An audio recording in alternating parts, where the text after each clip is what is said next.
আমরা আপনাদের কোনো আশার কথা শোনাতে পাচ্ছি না, তবে উনি এখনো বেঁচে আছেন। ওসমান হাদিকে নিয়ে অ্যাম্বুলেন্স এভার কেয়ারের উদ্দেশ্যে রওনা হবে। সবার কাছে দোয়া চাইছি, সারা বাংলাদেশের সকল মানুষ ওসমান হাদির জন্য দোয়া করবেন এবং আমাদের চিকিৎসক দল যারা সাধ্যমতো চেষ্টা করেছেন ঢাকা মেডিকেল কলেজে এবং লাস্ট একটি ব্লাড কানেক্ট করে দিয়ে ওনাকে স্টার্ট করা হবে। সেই এবং যারা গুলি করছে তাদের ফুটেজ আছে আমাদের কাছে, ভিডিও আছে, ফটো আছে। তাছাড়া আপনার ওই যেই জোনটাতে গুলি করা হয়েছে বিজয়নগরের এরিয়াটাতে, ওই গলিতে প্রত্যেকটা বিল্ডিংয়ে সিসি ক্যামেরা আওতাভুক্ত, প্রত্যেকটা বিল্ডিং। তো ওইখান থেকে আমরা সিসি ক্যামেরার ফুটেজ সংগ্রহ করব। আর যদি তারা দিতে ইচ্ছা না করে কিংবা সংকোচ বোধ করে, তাহলে হচ্ছে আমরা আইন শৃঙ্খলা রক্ষা বাহিনীর কাছে সাহায্য চাইব। আমরা অন্তরের গভীর ব্যথা নিয়ে এখানে দেখতে এসেছিলাম। তাকে ওটির ভিতরে অপারেশনের জন্য নেওয়া হয়েছে। তার চিকিৎসা ক্ষতিগ্রস্ত হতে পারে, এই জন্য আমি ওটিতে ঢুকি নাই, ওটির বাইরে ছিলাম। তার দুজন ভাই, তার বোন, আত্মীয় স্বজন, তাদের সাথে কথা হয়েছে। আমরা এই ঘটনায় স্তম্ভিত, আমরা এই ঘটনায় বিস্মিত এবং ক্ষুব্ধ।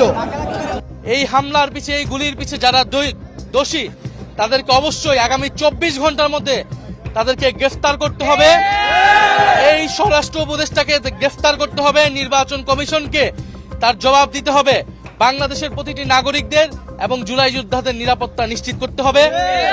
আমরা আজকে রাত থেকে মাঠে থাকবো এবং যেখানে আমরা ফ্যাসিবাদীদের ষড়যন্ত্র দেখবো, আমরা সেটা প্রতিহত করব। ওসমান হাদির যে ভাই আছে ওমর, তার সাথে কথা বলেছি। তারা আজকে যে ক্যাম্পেইন করতেছিল আপনার বিজয়নগরে, সেই সময় ক্যাম্পেইন চলা অবস্থায় তারা রিক্সায় ছিল। এই সময় এসে মোটরসাইকেলে যে যারা গুলি করেছে তাদেরকে আইডেন্টিফাই পর্যন্ত করা হয়েছে।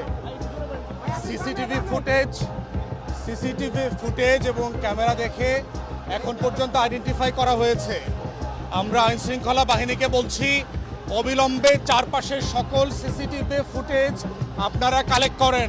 ওসমান হাদিকে গুলি করেছেন, কে করেছেন বা কারা করেছেন, এই মুহূর্তে সমস্ত তথ্য প্রমাণ সহকারে, তার পিকচার সহকারে চলে এসেছে। এবার বেরিয়ে আসলো নতুন চাঞ্চল্যকর তথ্য। সুপ্রিয় দর্শক শ্রোতা, এদিকে ওসমান হাদিকে দেখতে হসপিটালে গিয়ে যে মন্তব্য করেছেন জামাতের আমির, দর্শক কেন বা কি কারণে তাকে গুলি করা হয়েছিল, সমস্ত বিস্তারিত প্রমাণ সহকারে থাকবে আজকের এই ভিডিওতে। অত্যন্ত গুরুত্বপূর্ণ আজকের এই ভিডিওটি, কেউ স্কিপ করে যাবেন না। যেখানে বিদেশি 32টা নাম্বার সহ তাকে হুমকি দেওয়া হয়েছিল। সে বলেছিল তার মা বোনকে ধর্ষণ করবে এবং তাকে হত্যা করবে। ঠিক একদিন পরেই ওসমান হাদিকে গুলি করা হয়েছে, যেখানে তার কানের নিচে গুলি করেছে। বাঁচবে কিনা একমাত্র উপরওয়ালা জানে। কিন্তু বাংলাদেশের সরকার একজন এমপি পাত্রীকে কি নিরাপত্তা দিল, যখন বলেছিল যে আমাকে বিদেশি নাম্বার থেকে হুমকি দেওয়া হচ্ছে, ঠিক তখনই বাংলাদেশ সরকারের দরকার ছিল সেই নাম্বারগুলো জাস্টিফাই করে তাদেরকে বের করা। আর এটা তো বের করার কিছু না, সরাসরিভাবে আওয়ামী লীগের পেট আত্মারা তাকে হুমকি দিয়ে আসছে।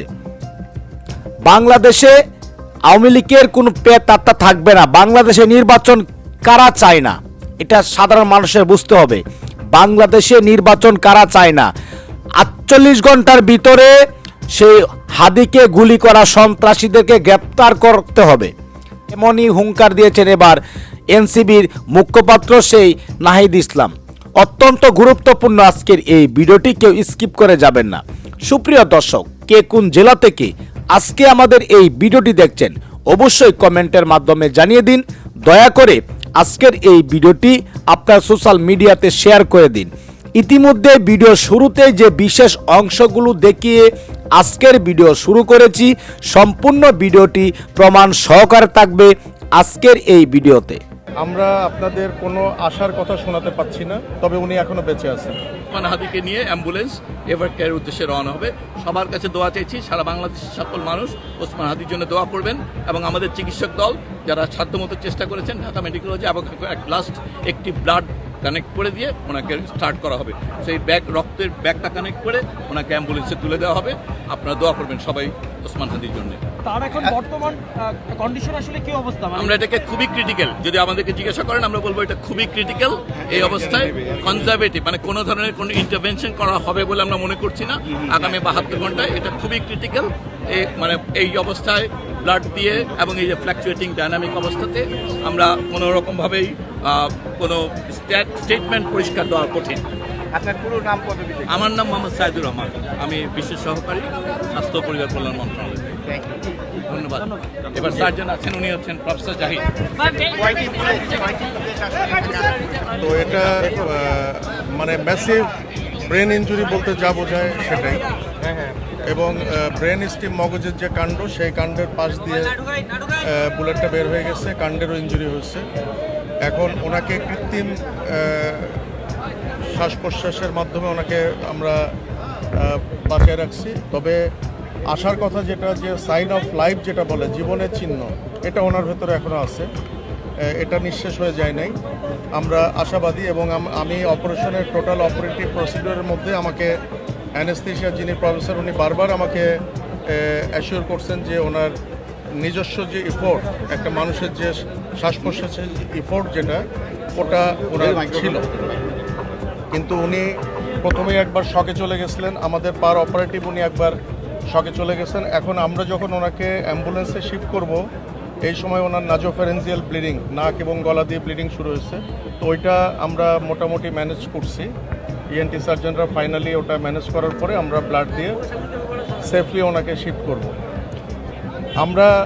আমরা আপনাদের কোনো আশার কথা শোনাতে পাচ্ছি না, তবে উনি এখনও বেঁচে আছেন। গুলিটা আসলে কোন দিক দিয়ে লেগে কোন দিক দিয়ে ঢুকে গেছে? এবং বাম দিকে কানের ওপর দিয়ে ঠিক গুলিটা ঢুকছে এবং ডান দিক দিয়ে বের হয়ে গেছে। আর আমরা খুলিটা খুলে রেখে দিচ্ছি বাম দিকে, কারণ বাম দিকে হলো এক্সিট উন্ড, ওখানেই মগজ বেশি ক্ষতিগ্রস্ত হয়েছে। ওইদিকে আমরা খুলিটা খুলে রেখে দিচ্ছি, ডুরার যে ম্যানেজমেন্ট সেগুলো করছি, মগজ থেকে পানি বের করে দিয়ে মগজের চাপ কমায় দেওয়ার যে ব্যবস্থা সেগুলো আমরা করছি। আমাদের পক্ষে যতটুকু করা সম্ভব আমরা করছি, কিন্তু বেসিকলি ওনার অবস্থা খুবই ক্রিটিক্যাল। ওসমান হাদির যে ভাই আছে ওমর, তার সাথে কথা বলেছি। তারা আজকে যে ক্যাম্পেইন করতেছিল আপনার বিজয়নগরে, সেই সময় ক্যাম্পেইন চলা অবস্থায় তারা রিকশায় ছিল। এই সময় এসে মোটরসাইকেলে যে যারা গুলি করেছে তাদেরকে আইডেন্টিফাই পর্যন্ত করা হয়েছে। সিসিটিভি ফুটেজ এবং ক্যামেরা দেখে এখন পর্যন্ত আইডেন্টিফাই করা হয়েছে। আমরা আইনশৃঙ্খলা বাহিনীকে বলছি, অবিলম্বে চারপাশের সকল সিসিটিভি ফুটেজ আপনারা কালেক্ট করেন। বাংলাদেশে স্বাধীনতা, সার্বভৌমত্বের, আজাদির মুখপাত্র হচ্ছে হাদি, গণ অভ্যুত্থানের ভয়েস হচ্ছে হাদি। অতএব কোনোভাবে এই রাষ্ট্রকে দুর্বৃত্তপনার কাছে আমরা সারেন্ডার করতে দেব না।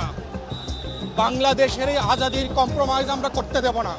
অন্তর্বর্তীকালীন সরকারকে বলছি, নির্বাচন কমিশনকে বলছি যে প্রশাসনের উপরে, আইনশৃঙ্খলা বাহিনীর উপরে যেই খুবই অল্প নিয়ন্ত্রণ এবং কর্তৃত্ব আপনাদের দেখতে পাচ্ছি, এই অবস্থায় কোনো ভালো নির্বাচন আপনারা করতে পারবেন না।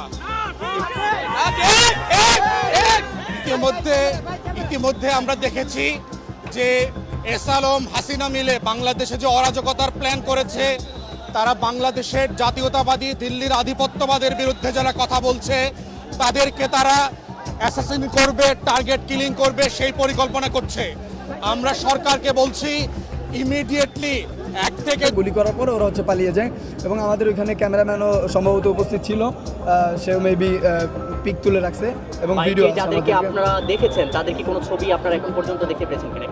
ছবি ওই যারা গুলি করছে তাদের ছবি আপাতত বলা হয়েছে যে আমরা প্রচার না করি, কারণ হচ্ছে গিয়ে আইন শৃঙ্খলা বাহিনী এটা দেখবে। আর হচ্ছে গিয়ে এটা যদি কোনো স্পষ্ট, তো আপনারা কি ছবি তুলতে পেরেছেন?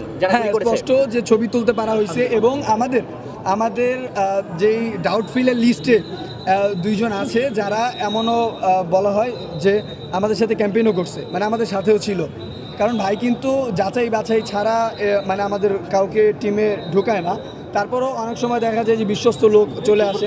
তো এখন এটা যদি বাইরে থেকে কেউ চলে আসে, ধরেন ছাত্র শিবির হোক বা ওই যে কুত্তার লীগের পোলাপান হোক বা ছাত্র দলের ওই চাঁদাবাজরা হোক, এখন এটা তো আমরা স্পষ্টভাবে বলতে পারছি না। তবে এতটুকু বলতে চাই, যদি চাঁদাবাজ দলের ছাত্র দলের কেউ হয় কিংবা এই যে বিএনপির কেউ হয়, আওয়ামী লীগ বলেন কুত্তা লীগ বলেন, ওই স্বৈরাচারের কোনো সমর্থক কিংবা স্বৈরাচারের দোসর হয়, কিংবা এই যে ধর্ম ব্যবসায়ী যে জামাত শিবির দলটা আছে তাদের এই ছাত্র শিবিরের কেউ হয়, আমরা সবাই জানি ভাই সবসময় অন্যায়ের বিরুদ্ধে লড়াই করছে, ন্যায়ের পক্ষে, ইনসাফের বাংলাদেশ বিনির্মাণে আধিপত্যবাদমূলক। তো এইখানে ভাইকে অবশ্যই হেনস্থার শিকার হইতে হয়েছে। এর আগেও ছাত্রলীগ বলেন বা কুত্তা লীগ বলেন, ওইখান থেকে ভাইকে কল দেওয়া হয়েছে, কল দিয়ে এর আগেও থ্রেড দেওয়া হয়েছে, হুমকি ধমকি দেওয়া হয়েছে। ভাই কিন্তু এটা প্রচার করছে নিউজের মাধ্যমে হোক কিংবা তার ফেসবুক ভেরিফাইড পেজের মাধ্যমে হোক। আপনাদেরকে জানানো হয়েছে যে ভাইয়ের ফ্যামিলি সহ ভাইকেও হুমকি দেওয়া হয়েছে। এটা যদি ছাত্রদল বা আপনার ওই চাঁদাবাজ দল হোক, কুত্তা লীগ হোক কিংবা ওই যে ধর্ম ব্যবসায়ী ছাত্র শিবিররা হোক, আমি সবাইকে এই উদ্দেশ্য করে বলতেছি না, ধর্ম ব্যবসায়ী কিংবা সবাইকে চাঁদাবাজ বলতেছি না, মানে যারা করে তাদের গায়ে এই কথাটা লাগবে। যদি তারা হয়ে থাকে অবশ্যই এর স্পষ্ট বিচার করা হবে। বাংলাদেশে বর্তমানে আইনশৃঙ্খলা বাহিনীর কাছে আহ্বান জানানো হবে এবং আমরা যারা ভাইয়ের টিমমেট আছি তারাও আমরা একসঙ্গে কাজ করব যতক্ষণ না পর্যন্ত ভাই সুস্থ হবে কিংবা এখান থেকে বের না। এবং যারা আমরা গণ অভ্যুত্থানে অংশ নিয়েছিলাম, আমাদের গণ অভ্যুত্থানের জুলাই যোদ্ধা, আহত, শহীদ পরিবার, তারা সবাই কিন্তু হুমকির মুখে আছে এবং সাধারণ মানুষ তাদের নিরাপত্তা নিয়ে সংকট তৈরি হয়েছে বাংলাদেশে আওয়ামী লীগ, ফ্যাসিস্ট পতিত আওয়ামী লীগ একটি সিকিউরিটি থ্রেট বাংলাদেশ রাষ্ট্রের জন্য, বাংলাদেশের জনগণের জন্য। আমরা দেখেছি যে হাদি ভাইয়ের অবস্থা অত্যন্ত সংকটাপন্ন এবং আমরা আশঙ্কা করছি যে এই ঘটনার পিছে বড় কোনো ষড়যন্ত্র আছে। কারণ গত কয়েকদিন ধরেই এটা কোনো বিচ্ছিন্ন ঘটনা হিসেবে আমাদের কাছে মনে হচ্ছে না। এটা পুরো বাংলাদেশকে অস্থিতিশীল করার যে অপচেষ্টা 5ই আগস্টের পর থেকে শুরু হয়েছিল এবং বারবার ছাত্র জনতা যা প্রতিরোধ করেছে, সেই একটি ঘটনার এটা একটা ধারাবাহিকতা। ইনশাল্লাহ আমরা আবারও প্রতিরোধ করব। আমরা শরীফ ওসমান হাদি ভাইয়ের সাথে স্পিরিট, আমাদের সেই স্পিরিট আমরা প্রত্যেকে ধারণ করি। আমাদের দল মত ভিন্ন হতে পারে, আমাদের ব্যানার ভিন্ন হতে পারে, কিন্তু জুলাইয়ের প্রশ্নে, বাংলাদেশের প্রশ্নে আমরা ঐক্যবদ্ধ। আমরা জুলাই বিপ্লবীদের প্রতি আহ্বান জানাই, আমরা ফ্যাসিবাদ বিরোধী সকল রাজনৈতিক পক্ষের প্রতি আহ্বান জানাই, ঐক্যবদ্ধ হন। আমরা ঐক্যের ডাক দিচ্ছি, আহ্বান জানাচ্ছি এবং এই ষড়যন্ত্রের পিছে, এই হামলার পিছে, এই গুলির পিছে যারা দোষী তাদেরকে অবশ্যই আগামী 24 ঘন্টার মধ্যে তাদেরকে গ্রেফতার করতে হবে। এই স্বরাষ্ট্র উপদেষ্টাকে গ্রেফতার করতে হবে, নির্বাচন কমিশনকে তার জবাব দিতে হবে, বাংলাদেশের প্রতিটি নাগরিকদের এবং জুলাই যোদ্ধাদের নিরাপত্তা নিশ্চিত করতে হবে। আমরা আজকে রাত থেকে মাঠে থাকব এবং যেখানে আমরা ফ্যাসিবাদীদের ষড়যন্ত্র দেখব আমরা সেটা প্রতিহত করব।